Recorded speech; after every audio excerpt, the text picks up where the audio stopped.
ನೇರ ದಿಟ್ಟ ನಿರಂತರ ಸುದ್ದಿಗಳಿಗಾಗಿ ವೀಕ್ಷಿಸಿ ಕೆಎಸ್ ನ್ಯೂಸ್ ಟಿವಿ ಕನ್ನಡ.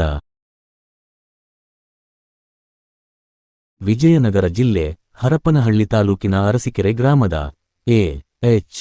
ಪದವಿ ಕಾಲೇಜಿನ ತೃತೀಯ ವರ್ಷದ ವಿದ್ಯಾರ್ಥಿಗಳಿಗೆ ಪ್ರಥಮ ಮತ್ತು ದ್ವಿತೀಯ ವರ್ಷದ ವಿದ್ಯಾರ್ಥಿಗಳಿಂದ ಶಾರದಾ ಪೂಜೆ ಮತ್ತು ಬೀಳುಕೊಡುಗೆ ಸಮಾರಂಭ ಹಮ್ಮಿಕೊಳ್ಳಲಾಗಿತ್ತು. ವೈ. ಅಣ್ಣಪ್ಪ ಪದವಿ ಕಾಲೇಜು ಪ್ರಾಂಶುಪಾಲರಾದ ಡಾಕ್ಟರ್ ಎಂ.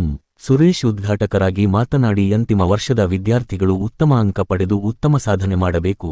ಅಂಕಗಳ ಪಡೆಯುವ ಜೊತೆಗೆ ಜ್ಞಾನಾರ್ಜನೆ ಪಡೆದಾಗ ಮಾತ್ರ ಸಮಾಜದಲ್ಲಿ ಒಳ್ಳೆಯ ಸ್ಥಾನಮಾನ ಪಡೆಯಲು ಸಾಧ್ಯ.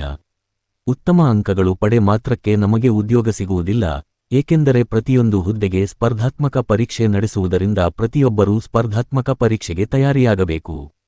ಇಂದಿನ ಸಮಾಜದಲ್ಲಿ ವಿದ್ಯಾಗಿಂತ ಹಣಕ್ಕೆ ಹೆಚ್ಚಿನ ಮಹತ್ವ ಕೊಡುವುದರಿಂದ ನೀವು ಆರ್ಥಿಕವಾಗಿ ಅಭಿವೃದ್ಧಿ ಹೊಂದಬೇಕು. ಜೊತೆಗೆ ಮೊಬೈಲ್ ಬಳಕೆ ಕಡಿಮೆ ಮಾಡಿ ಓದಿನ ಕಡೆ ಹೆಚ್ಚು ಗಮನ ನೀಡಿ ಎಂದು ತಿಳಿಸಿದರು. ಎಸ್.ಎಂ.ಸಿ.ಕೆ. ಕಾಲೇಜಿನ ಪ್ರಾಂಶುಪಾಲರಾದ ಪಿ. ದುರುಗೇಶ ಮಾತನಾಡಿ, ಕೇವಲ ಅಂಕ ಪಟ್ಟಿಗೆ ಮಾತ್ರ ಸೀಮಿತವಾಗದೆ ಸಮಾಜದ ಜೊತೆಗೆ ಹೇಗೆ ಬದುಕಬೇಕು ಎನ್ನುವುದನ್ನು ಕಲಿಯಬೇಕು.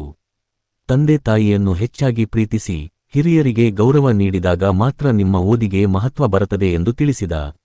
ಹರಪನಹಳ್ಳಿ ಸರ್ಕಾರಿ ಪ್ರಥಮ ದರ್ಜೆ ಕಾಲೇಜಿನ ಪ್ರಾಧ್ಯಾಪಕ ಡಾಕ್ಟರ್ ಹಾರಾಳು ಬುಳ್ಳಪ್ಪ ಮಾತನಾಡಿ, ಪದವಿ ಪಡೆದ ಮೇಲೆ ಯಾವ ಕೋರ್ಸ್ಗೆ ಹೋಗಬೇಕು ಎಂಬುದನ್ನು ಮೊದಲೇ ಯೋಚನೆ ಮಾಡಿ ನಿರ್ಧಾರ ತೆಗೆದುಕೊಳ್ಳಬೇಕು. ಪ್ಲಾನ್ ಮಾಡಿ ಓದಬೇಕು. ಸ್ಪರ್ಧಾತ್ಮಕ ಪರೀಕ್ಷೆಗಳಿಗೆ ತಯಾರಿಗಿ ಎಂದು ತಿಳಿಸಿದರು.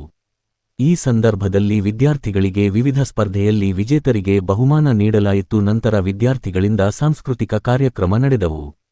ಕಾರ್ಯಕ್ರಮದ ಅಧ್ಯಕ್ಷತೆಯನ್ನು ಎ.ಎಚ್. ಪಂಪಣ್ಣ ವಹಿಸಿದ್ದರು. ಮುಖ್ಯ ಅತಿಥಿಗಳಾಗಿ ಎ.ಎಚ್.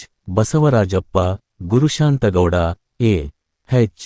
ಮಲ್ಲಿಕಾರ್ಜುನ, ಪೂಜಾರ ಮರಿಯಪ್ಪ, ಎ.ಎಚ್.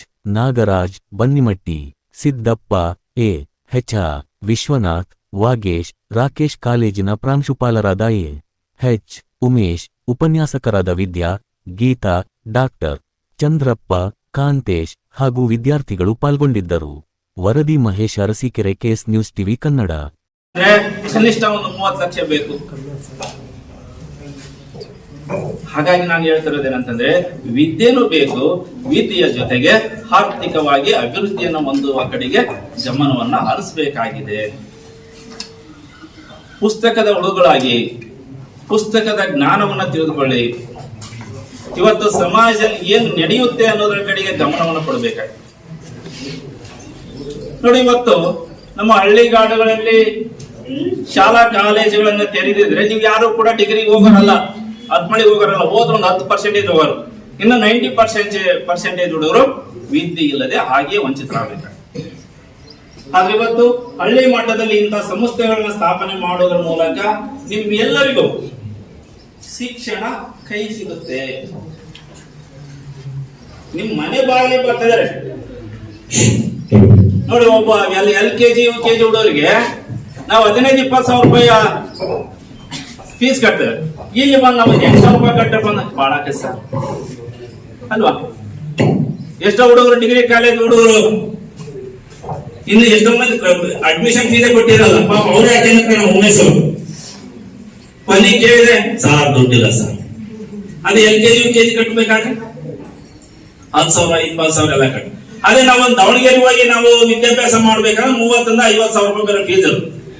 ಹಾಗೆ ಇವತ್ತು ಅತಿ ಕಡಿಮೆ ದರದಲ್ಲಿ ನಮಗೆ ಇವತ್ತು ಶಿಕ್ಷಣ ಸಿಗುವಂತೆ ಈ ಸಂಸ್ಥೆ ಮಾಡ್ತಿದೆ. ಹಳ್ಳಿಗಾಡುಗಳಲ್ಲಿ ಇಂಥ ಅವಕಾಶಗಳು ಸಿಗುತ್ತೆ, ಅದನ್ನ ನೀವು ಸದ್ಬಳಕೆಯನ್ನು ಮಾಡಿಕೊಳ್ಳಿ. ನೋಡಿ, ಇವತ್ತು ಹಳ್ಳಿಗಾಡಿನ ಮಕ್ಕಳು ಕಡಿಮೆ ಎಲ್ಲ ಓದೋದ್ರಲ್ಲಿ ಇವತ್ತು 3 ರ್ಯಾಂಕ್ಗಳು ಬಂದಿದ್ದಾರೆ ನಮ್ಮ ಕಾಲೇಜ್. ಅಂದ್ರೆ ನಿಮ್ಮಲ್ಲಿ ವಿದ್ವತ್ತಿದೆ ಅಂತ ಅರ್ಥ. ನಾವು ಎಲ್ಲೋ ಹೋಗಿ ಲಕ್ಷಗಟ್ಟಲೆ ಕಟ್ಟಿ ರ್ಯಾಂಕ್ ಅನ್ನು ಪಡ್ಕೊಳಕ್ ಆಗಲ್ಲ. ಆದ್ರೆ ಇಲ್ಲಿ ಕಡಿಮೆ ಹಣದಲ್ಲಿ ನೀವು ಒಳ್ಳೆಯ ವಿದ್ಯಾಭ್ಯಾಸವನ್ನ ಮಾಡಿ ಇವತ್ತು ರ್ಯಾಂಕ್ಗಳನ್ನು ಪಡ್ಕೊಂಡಿರ, ಹಲವಾರು ರ್ಯಾಂಕ್ಗಳು ಬಂದಿದ್ದಾರೆ ಈ ಸಂಸ್ಥೆಗೆ. ಅದಕ್ಕೆ ಕಾರಣ ಇಲ್ಲಿ ಒಂದು ಲೆಕ್ಚರರ್ಸ್, ಈ ಒಂದು ಸಂಸ್ಥೆಯ ಮುಖ್ಯಸ್ಥರು, ಎಲ್ಲರ ಒಂದು ಪರಿಶ್ರಮ ಆಗಿರುತ್ತದೆ. ಹಾಗೆಯೇ